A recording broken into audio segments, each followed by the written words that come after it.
நேர்களே, இன்றைய நிகழ்ச்சியில் சுவிசேஷகர் சுசி பிரபாகரதாஸ் அவர்கள் 1 சாமுவேல் புஸ்தகத்திலிருந்து ஒரு வேத ஆய்வை நடத்த உள்ளார். நிகழ்ச்சியை கேளுங்கள். கர்த்தருக்குள் பிரியமானவர்களே, ஃபீபா வானொலி நேயர்களை வாழ்த்தி வரவேற்கின்றேன்.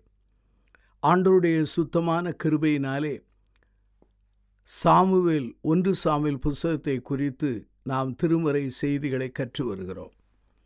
அநேகர் இந்த செய்திகள் தங்களுடைய ஆன்மீக வாழ்விலே பயனுள்ளதாக இருக்கிறதை அவர்கள் வெளிப்படுத்துகிறதற்காக நான் கர்த்தாதி கர்த்தரை மகிமைப்படுத்துகிறேன். அருமையானுள்ளே, 1 சாமுவேல் 9ஆம் அதிகாரம் 1 24 வசனங்களை நாம் வாசித்து கற்றுக்கொள்ளப் போகிறோம். இந்த அதிகாரத்திலிருந்து சவுலின் எழுச்சியும் வீழ்ச்சியை பற்றி நாம் படிக்கப் போகிறோம். 1 சாமுவேல் புஸ்தகத்தில் சாமுவேலை பற்றியும் சவுல் ராஜாவை பற்றியும் தாவீதை பற்றியும் படிக்க முடிகின்றது. இஸ்ரவேல் மக்கள் மற்ற நாட்டு மக்களைப் போல தங்களுக்கு ராஜா வேண்டும் என்று 1 சாமுவேல் 8ஆம் அதிகாரத்திலே கேட்டதை நாம் படித்தோம்.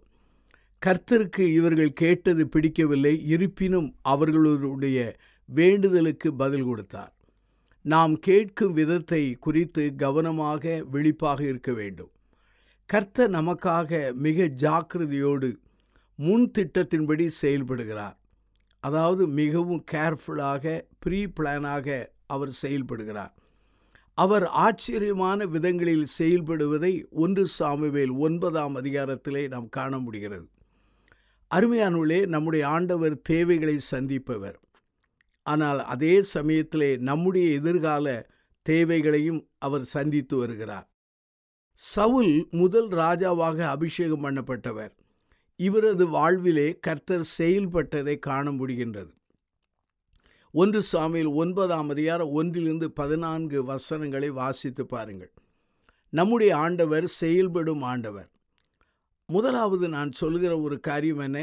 தேவனுடைய வழி நடத்தும் கரம் இந்த சவுலினுடைய வாழ்விலே செயல்படுவதை பார்க்கின்றோம்.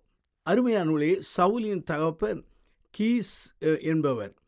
அவன் கழுதைகள் காணாமல் போனபோது தன் மகனை அழைத்து வேலைக்காரனோடு கழுதையை தேட போய் என்று கட்டளையிட்டான். இதை 1 சாமுவேல் புஸ்தகம் 9ஆம் அதிகாரம் 3-4 வசனங்களை வாசிக்க முடிகிறது. கழுதை தேடும் நிகழ்ச்சி ஏன் திருமறையிலே பதிவு செய்யப்பட்டது என்று எண்ணும்போது வியப்பாக இருக்கிறது. ஏனென்றால் இந்த சம்பவம் சாதாரண சம்பவம். ஆனால் இந்த சம்பவத்தின் வழியாக தேவன் சவுலின் வாழ்விலே செயல்படும் விதத்தை நாம் காண முடிகின்றது. அருமையானவர்களே, கர்த்தர் நம்முடைய வாழ்க்கையிலே செயல்படும் போது நம்முடைய குடும்ப சூழ்நிலைகள், நிகழ்வுகளை வைத்து அவர் செயல்படுகிறார். God is at work in your family background என்று சொல்லலாம். 1 சாமுவேல் 9ஆம் அதிகாரம் 1 நீங்கள் வாசித்து பாருங்கள். அப்போஸ்தலர் நடபடியின் புஸ்தகம் 17ஆம் அதிகாரம் 26வது வாக்கியத்தை வாசித்தால் நாம் எங்கே குடியிருக்க வேண்டும், எப்படி வாழ வேண்டும் என்பதை குறித்து அவர் திட்டமிடுகிறார். கர்த்தர் ஒரு தேசத்தை குறித்து, ஒரு குடும்பத்தை குறித்து, ஒரு தனிப்பட்ட நபரை குறித்து அவர் திட்டம் வைத்து செயல்படுகிறார். உட்ரோ குரோல் என்கிற ஒரு வேத பக்தன் இப்படி எழுதும்போது சொல்கிறார், நாம் இந்த தகப்பனுக்கு தாய்க்குத்தான் பிறக்க வேண்டும் என்று நாம் முடிவெடுக்க முடியாது, அதெல்லாம் தேவனுடைய திட்டம் என்று எழுதுகிறார். அருமையானவர்களே, சவுலுடைய தகப்பனாகிய கீஸ் அவனுடைய சமுதாயத்திலே சிறப்பு மிக்க ஒரு தலைவர், மிக ஐஸ்வர்யவான். ஏனென்றால் கழுதைகளும் அதே சமயத்தில் வேலைக்காரன் இருந்ததினாலே அதை புரிந்து கொள்ள முடிகிறது. இந்த அருமையான சவுல் எப்படிப்பட்டவன்? எல்லாரை காட்டிலும் அவன் உயரமானவன் என்பதை புரிந்து கொள்ள முடிகிறது. ஆண்டவர் நம்முடைய வாழ்க்கையிலே நம்முடைய குடும்ப சூழ்நிலைகளை வைத்து அவர் செயல்படுகிறார். சில சமயங்களிலே நம்முடைய வாழ்க்கையிலே, நம்முடைய வாழ்விலே சில குறுக்கிடும் சம்பவங்கள் மூலமாக, நம்முடைய தோல்விகள் மூலமாக அவர் செயல்படுகிறார். 1 சாமுவேல் 9ஆம் அதிகாரம் 3-4 எடுத்து வாசித்து பாருங்கள். இங்கே கழுதையை தேடப் போகிறார்கள், கழுதை கிடைக்கவில்லை. அது ஒரு ஏமாற்றம், தோல்விதான். ஆனால் இந்த சம்பவத்தின் வழியாக ஆண்டவர் செயல்படுகிறார். அருமையானவர்களே, நம்முடைய வாழ்க்கையிலே குறுக்கீடுகள் அல்லது தோல்விகள் வழியாக ஆண்டவர் செயல்படுகிற தேவன். எனக்கு ஒரு நல்ல வாலிபனை தெரியும், சிறந்த வாலிபன், நல்ல வாலிபன், நன்றாக கல்வியிலே தேர்ந்த ஒரு மனிதன். ஆனால் திடீரென்று அவனுடைய பட்டப்படிப்பிலே தோல்வி அடைந்தார். தோல்வி அடைந்த ஏமாற்றத்திலே அவனால் தாங்க முடியவில்லை, அழுது புலம்பினான். அந்த தோல்வியின் மத்தியில்தான் ஆண்டவருடைய திட்டத்தை அறிந்து கொண்டார். ஆண்டவர் அவனை தன்னுடைய திருப்பணிக்கென்று அழைத்ததை அவன் அறிந்து இன்றைக்கு வல்லமையாக திருப்பணி செய்கிறார். சில சமயங்களிலே ஆண்டவர் நம்மை சுற்றி இருக்கிற மக்கள் வழியாக அவர் செயல்படுகிறார். 1 சாமுவேல் 9ஆம் அதிகாரத்திலே நீங்கள் வாசிப்பீர்கள் என்றால் 5:10 வாசித்தால் அங்கு வேதவசனம் சொல்கிறது, நம்மை சுற்றிலும் இருக்கிற வாழ்க்கையில் உள்ள மக்கள் அல்லது எதிர்படும் மக்கள் வழியாக அல்லது சந்திக்கும் மக்கள் வழியாக செயல்படுகிறார். 1 சாமுவேல் 9ஆம் அதிகாரம் 6 பாருங்கள். சாமுவேலை பற்றி இந்த அருமையான சவுலினுடைய வேலைக்காரன் சொல்கிறார், இங்கே ஒரு பெரியவர் இருக்கிறார், அவர் சொன்னதெல்லாம் நடைபெறும், அவர் நமக்கு போகும் வழியை தெரியப்படுத்துவார் என்று சொல்கிறார். இந்த வேலைக்காரன் சொன்னது சாதாரணமாக இருந்தாலும் அதுதான் ஆண்டவர் செயல்படுவதற்கு அந்த வேலைக்காரனை பயன்படுத்தினார். அங்கே அந்த சாமுவேலை சந்திக்க போகிறார்கள். எதிரே தண்ணீர் குடங்களை தூக்கி கொண்டு வருகிற பெண்களை பார்த்து கேட்கிறார்கள், ஞான திருஷ்டிக்காரராகிய சாமுவேல் எங்கே? அவர் மேடையிலே இப்போது பலியிடச் செல்கிறார், போங்கள் என்று சொல்கிறார்கள். இந்த செய்தியை கேட்டுக்கொண்டிருக்கிற சகோதர சகோதரிகளே, உங்கள் குடும்ப சூழ்நிலை வழியாக, உங்கள் தோல்விகள் அல்லது குறுக்கீடுகள் வழியாக, உங்களை சுற்றிலும் வாழ்கிற மக்கள் வழியாக கூட ஆண்டவர் தன்னுடைய செயல் திட்டத்தை நிறைவேற்ற முடியும். ஆண்டவர் சில சமயங்களிலே 1 சாமுவேல் 9ஆம் அதிகாரம் 11-14 வாசித்தால் அவர் குறுக்கிடும் பொழுது நேரத்தை சரியாய் பயன்படுத்துகிறார். ஆண்டவர் எதையும் முந்தி செய்வதில்லை, அதே சமயத்தில் பிந்தி செய்வதில்லை, சரியாக செய்கிறார். தண்ணீர் எடுக்கும் பெண்களை சந்திக்கிறார்கள் இந்த சவுலும் அவனுடைய வேலைக்காரனும். அப்பொழுது ஞான திருஷ்டிக்காரராகிய சாமுவேல் இப்போது மேடைக்கு போகிறார் என்று சொன்னவுடனே அங்கே மேடைக்கு ஏறுகிறார்கள், சாமுவேலை சந்திக்கிறார்கள். ஆனால் சாமுவேல் என்று சவுலுக்கு வேலைக்காரனுக்கு தெரியாது. ஞான திருஷ்டிக்காரன் எங்கே என்று கேட்டபோது அவர் நான் தான் என்கிறார். பாருங்கள், ஆண்டவர் மிக சரியாக தன்னுடைய திட்டத்தை நிறைவேற்ற முடியும். அதை அந்தந்த காலத்திலே அவர் செய்கிற ஆண்டவராக இருக்கிறார். சங்கீதம் 31ஆம் சங்கீதம் 15 பாருங்கள், என் காலங்கள் உமது கரத்தில் அல்லவா இருக்கிறது, முந்தியும் செய்ய மாட்டார், பிந்தியும் செய்ய மாட்டார். அருமையானவர்களே, ஆபிரகாமின் வேலைக்காரன் தன்னுடைய எஜமானாகிய ஆபிரகாமின் மகனான ஈசாக்குக்கு பெண் பார்க்க போகிறார். அப்பொழுது அந்த ஆதியாகமம் 24ஆம் அதிகாரம் 14 பாருங்கள், அவன் ஜெபிக்கிறான், இதோ நான் தண்ணீர் கேட்பேன், தண்ணீரை குடியும், உம்முடைய ஒட்டகங்களுக்கும் நான் தண்ணீரை கொடுப்பேன் என்று சொல்லுகிற பெண்ணுதான் என் எஜமானுக்கு நீர் வைத்த பெண் என்பதை சொல்லி ஜெபித்து முடிப்பதற்குன்பாக ஆதியாகமம் புஸ்தகத்திலே 24ஆம் அதிகாரம் 15 பாருங்கள், அவன் இப்படி சொல்லி முடிக்கும் முன்னே ரெபேக்காள் குடத்தை தோள்மேல் வைத்து கொண்டு புறப்பட்டு வந்தாள். அருமையானவர்களே, ஆண்டவர் நம்முடைய வாழ்க்கையிலே செயல்படும் பொழுது நம்முடைய வாழ்க்கையிலே குடும்ப சூழ்நிலைகளை வைத்து பயன்படுத்துகிறார், நம்மை சுற்றியிருக்கிற மனிதர்களை வைத்து பயன்படுத்துகிறார், நம்முடைய வாழ்க்கையின் குறுக்கீடுகள் தோல்விகள் வழியாக அவர் நம்முடைய வாழ்விலே செயல்படுகிறார். சில சமயங்களிலே சரியான நேரத்திலே என் வாழ்விலும் உங்கள் வாழ்விலும் செயல்படுகிறார். அருமையானவர்களே, அவர் செயல்படும் ஆண்டவர் என்பதை சொன்னேன். இரண்டாவதாக, இந்த சம்பவத்திலிருந்து நாம் அறிந்து கொள்ள வேண்டிய சத்தியம் என்ன? ஆங்கிலத்திலே சொல்ல வேண்டுமென்றால் எ பீக் பிஹைண்ட் த சீன்ஸ் என்று சொல்லலாம். இந்த நிகழ்வுக்கு பின்பாக என்ன காரியங்களை நாம் கற்றுக்கொள்ளப் போகிறோம்? அருமையானவர்களே, இந்த சம்பவங்கள் வழியாக உற்று பார்க்க வேண்டிய பல சத்தியங்கள் இங்கு காணப்படுகிறது. அது என்னவென்று சொன்னால், கர்த்தருடைய வழிநடத்தும் கரம் இங்கு செயல்படுவதை நாம் காண முடிகிறது. ஆண்டவர் ஜீவிக்கிற ஆண்டவர், அவர் செயல்படும் ஆண்டவர். நீங்கள் சங்கீத புஸ்தகங்களை வாசிப்பீர்கள் என்றால் சங்கீதங்களிலே அவர் செயல்படும் விதங்களை குறித்து நாம் பார்க்க முடிகிறது. இந்த 1 சாமுவேல் 9ஆம் அதிகாரத்திலே 1-14, 9ஆம் அதிகாரம் 15-17 இந்த சம்பவங்கள் சத்தியங்களை பார்க்கும்போது அவர் உண்மையாகவே அவர் செயல்படுகிற தேவனாக இருக்கிறார். நீதிமொழியின் புஸ்தகம் 16ஆம் அதிகாரம் 9ஐ வாசித்து பாருங்கள்.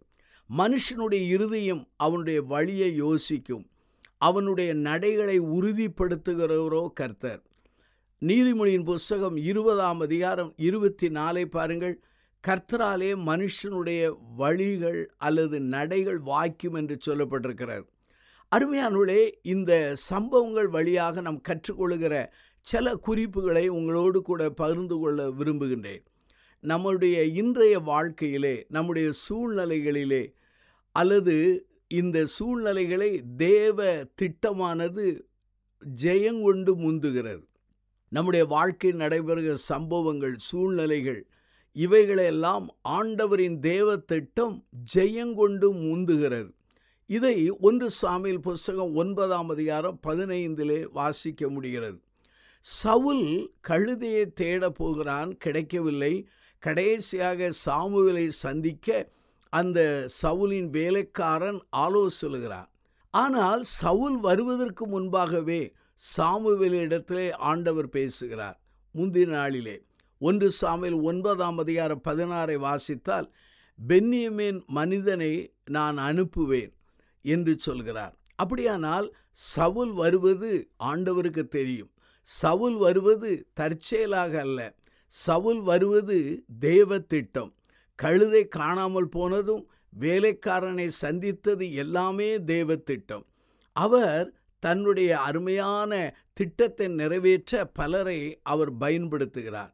ஆகவே சாமுவேலிடத்தில் சொன்னார், நாளை தினத்திலே இதே நேரத்திலே பென்யமீன் மனிதனை அனுப்புவேன், அவன்தான் இஸ்ரவேலை ஆளுவான் என்று சொன்னார்.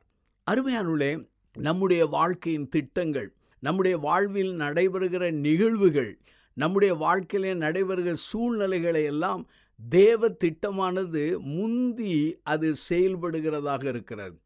ஆண்டவருடைய திட்டமானது நாம் எண்ணுகிற நம்முடைய திட்டத்தை காட்டிலும் பெரியது. God's plan is bigger than yours என்று சொல்லலாம். அருமையான சகோதர சகோதரிகளே, உங்களுடைய வாழ்க்கையின் திட்டத்தை காட்டிலும் என் ஆண்டவருடைய திட்டம் மகா பெரியது. சாதாரணமாய் கழுதையை தேட போனவன் இப்போது ராஜாவாக மாறிவிடுகிறான். எவ்வளவு ஆச்சரியம் பாருங்கள். சாதாரணமாக கழுதையை தேடி விசாரிக்க போனவன் ராஜாவாக மாறுகிற அந்த அழைப்பை பெறுகிறார். இதிலிருந்து நாம் கற்றுக்கொள்கிற பாடம் என்ன?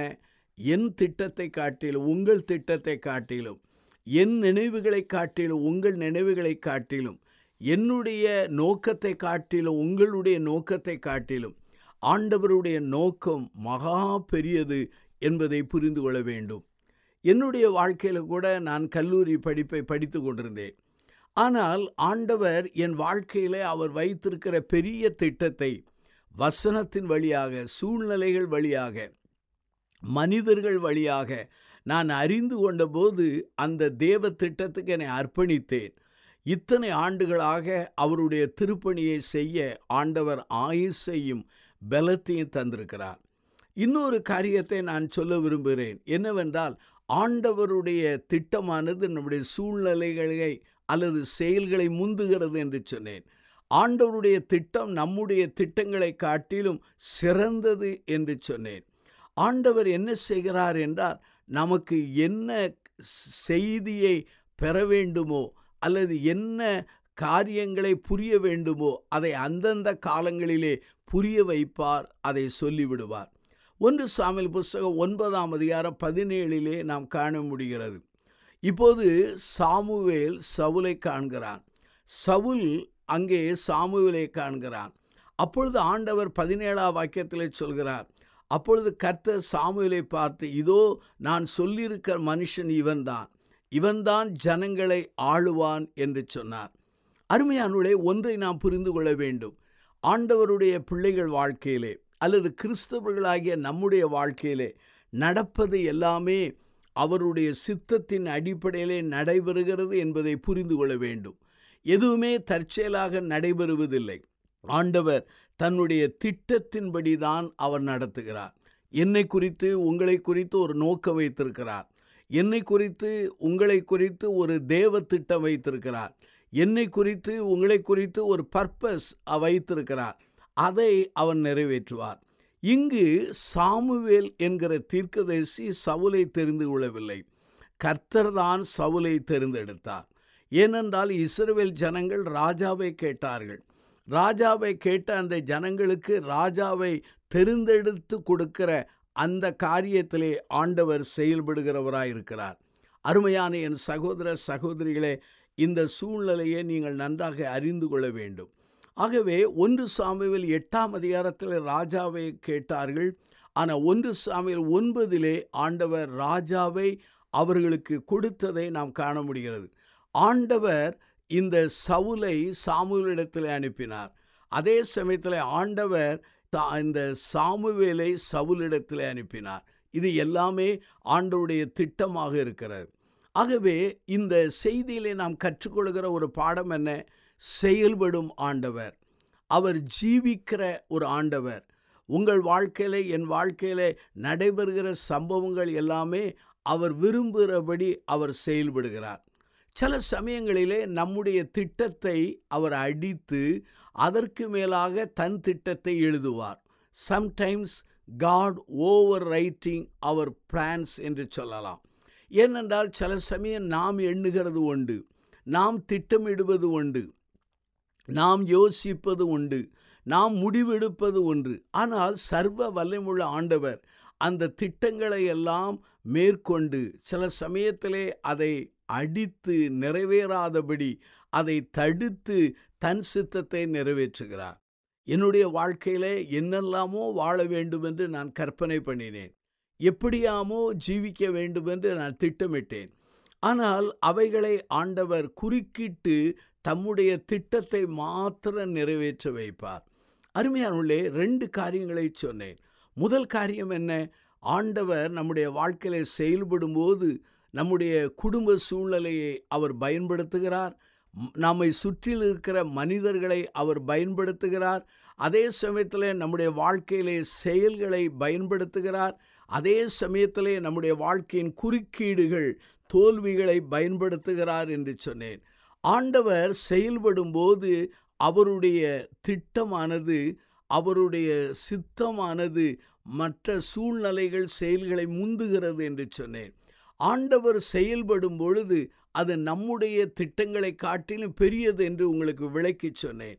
ஆண்டவர் நமக்கு என்னென்ன சொல்ல வேண்டுமோ, என்னென்ன செய்தி பெற வேண்டுமோ அதை அந்தந்த காலத்திலே அந்தந்த முறைகளிலே நமக்கு அதை காண்பிக்கிற ஆண்டவராக இருக்கிறார். அருமையான என் சகோதர சகோதரிகளே, இந்த செய்தியை நீங்கள் சிந்தித்து பாருங்கள். இந்த செய்தியின் ஊடாக பரிசுத்த ஆவியானவராகிய தேவன் தன்னுடைய வார்த்தையின் வழியாக உங்களை சந்தித்து கொண்டிருக்கிறார். உங்கள் ஜீவியத்திலே ஒரு திட்டம் வைத்திருக்கிறார், ஒரு அழைப்பை வைத்திருக்கிறார், ஒரு நோக்கம் வைத்திருக்கிறார். உங்களை சந்திக்க வேண்டும் என்று எண்ணுவாரானால், அவர் உங்களை மாற்ற வேண்டும் என்று எண்ணுவாரானால், அவருடைய திருப்பணிக்கு நீங்கள் தேவை என்று சொல்லி நீங்கள் அறிந்து கொள்ள விரும்புவீர்கள் என்றால் ஆண்டவர் அதை செய்து முடிப்பார். ஒரு அருமையான சகோதரி, ஒரு வாலிப மகள், மிக அழகானவள், நல்ல உயரம், ஆனால் 21 வயதானது. ஆனால் அவருடைய கால்கள் சின்ன வயதிலிருந்து ஒரு 6 வயது அந்த வயது உள்ளவர்கள் கால்கள் போல் இருக்கும்.